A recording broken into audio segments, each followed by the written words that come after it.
Я тут гляжу, позора грязь всем стало видно. Таджиком быть сейчас кому-то стало стыдно. Молчать я не могу, услышьте все мой крик. Сегодня я скажу вам, кто такой таджик. Чего стыдиться нам, потомкам Самани? Того, что наши предки жили в мире и любви? Чего стыдиться нам? Истории великой ли тысячелетий? Ученых ли своих, поэтов и философов соцветий? Абу Али ибн Сино, что написал каноны медицины? Или Удаки, чьи стихи были живее, чем картины? Или Хаяма, чьи рубаи цитируют весь мир? Или Самани, что мудрости великой был эмир? Веками дух ковался наш, стал он крепче стали. Во всей истории мы разве на кого-то нападали? Возьми хоть Спитамена, хоть Деваштиджа или Тимур-Малика. Всегда боролись за свободу, за независимость таджика.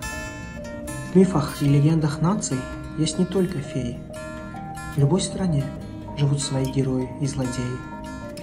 Да, свершилось зло, что мы единодушно осудили. И чашу скорби эту мы со всеми вместе до конца испили. Пеняют нас за то, что мы мигранты трудовые. А корень где? Всему виною 90-е лихие. Попробуйте восстановить за краткий срок страну, что вдоль и поперек была истерзана в гражданскую войну. Настанет день, исчезнет наша экономики нужда. На заработки мы больше не поедем никуда. И заведем истории мы новый маховик.